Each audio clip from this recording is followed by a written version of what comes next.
Welcome to Shoot the Shot with Mike and Arie, your go-to source for practical insights on technology and cybersecurity for MSPs. Each week, industry veterans Mike Pearlstein and Arie tackle the pressing questions and hot topics that matter most to managed service providers. From AI implementation to data security, they break down complex issues into actionable insights. Let's dive into today's discussion.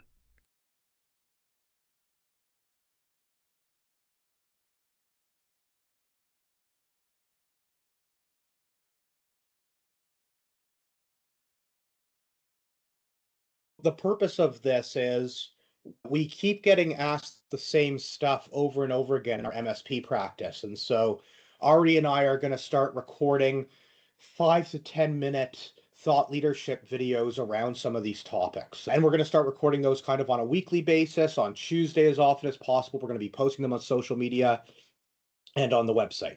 And I guess our first topic is, so when something is free in the tech space, it means that the data is the product. And that's fine in our personal lives, but when it comes time to have business data or protected data, it's a totally different discussion. And so today we're just going to kind of talk back and forth about that and kind of understand where that's going. Let's start with some introductions. Since I'm talking, I'll go first. I'm Mike Pearlstein, founder and CEO of Fusion Computing in Toronto and an expert on cyber and AI. Sure. So I'm Arie Shoot. I'm the Technical Operations Manager at Fusion Computing. I have a background in networking and security, and glad to talk about this topic. Tell me a little bit about what you're seeing in the market and with our clientele around this topic, Arie. For sure. AI is fairly new, and there are all kinds of tools that are available out there for our clients. There's all kinds of questions that our team is getting on a regular basis about what tools should I use? What tools is my MSP comfortable with me using on a regular basis? Really, we're unsure whether the source is interest or whether it comes down to what's this going to cost. And part of that confusion about the cost is this idea of free, because we see and are advertised to all kinds of free personal products that exist that are pushed out via social media, that we're getting from regular media as well. Because we're trying to figure out what can I do with AI, free is appealing, but what actually makes sense to use in a corporate environment and is a completely different question. And so what we're seeing generally in industry is that most of the modern tech companies, like for example, OpenAI, there's a free version of ChatGPT where your data is the product and your data is being used to train future versions of the AI. And then there's a paid version of the product where they're getting their money from the monthly fee, and then your data isn't sort of out there. And so in business, it's a totally different calculus because we're responsible for our clients' data and our internal data in different ways. And so I worry specifically about this use case where people are recording meetings. Like, for example, like we're doing this on Microsoft Teams. We're using Teams Premium to record this meeting. That is a paid product and it's got enterprise data protection. And I understand what's happening kind of to my data there. Talk to me about some of these other free AI products around this space. Like I think of like Fathom, for example, or Zoom, like maybe you're the product. Sure.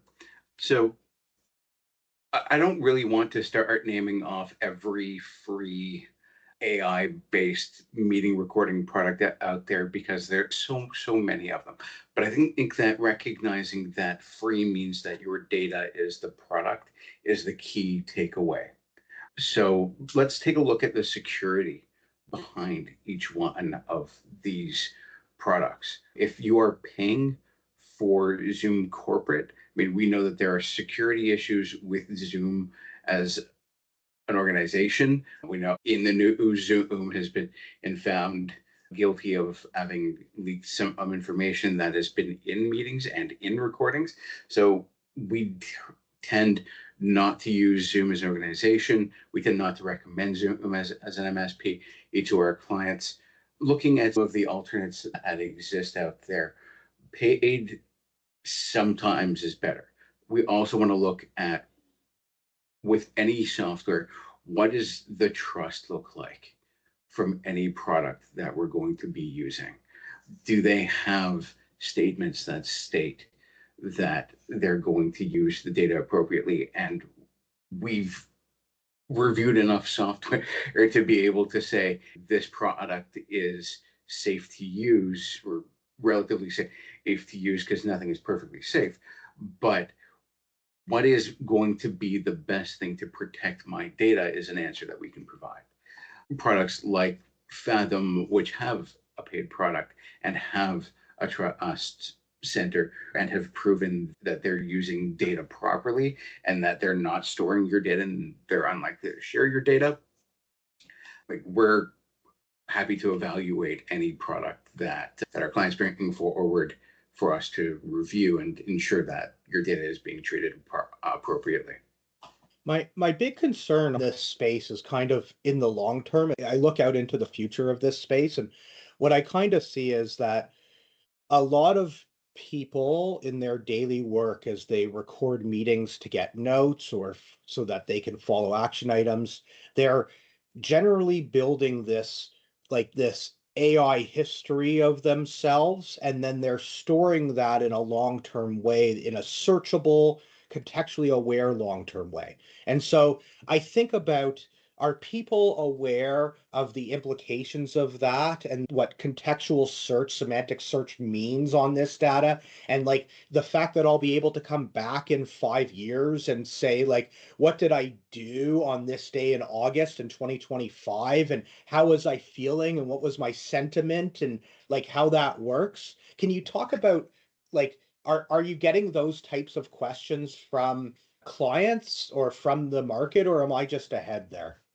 I think you're ahead there, that this is really a consideration that most people all have when it comes to their data, is that where is it being stored? How long is it being stored for?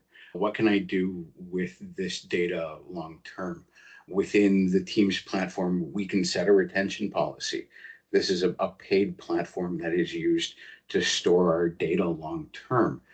And one of the functions of Microsoft's AI currently is to be able to look at these meetings in hindsight and say, what information can I gather from that meeting? But we also have the ability to say, hey, Mike and I are going to store copies of this perpetually, or we have a standard retention policy that would mean that this meeting gets deleted in 90 days. So we're going to keep this recording because we're going to share this recording. But when it comes to most meetings that get recorded, I don't think we really realize that, like, what we're saying, the information that we're sharing, regardless of what information it is, whether we're talking about concepts like this, or whether we're sharing personally identifiable information, which requires safeguards around it. What type of protections are in place? What type of safeguards are in place? What does the retention policy look like? What can I use this data for? All of these questions should be coming up, but really aren't, because I think we're more interested right now in, I just want to be able to get my meeting notes at the end of this call and be able to share them. I think you've captured a number of important points here. And coming back to the security side of it and what the considerations are, I think that it's, there's this security versus usability, and we talk about this a lot, and it's kind of a spectrum. And I think on the usability side, it's really important for people to be able to get their meeting notes. I love my meeting notes. It helps me in my day-to-day quite a lot.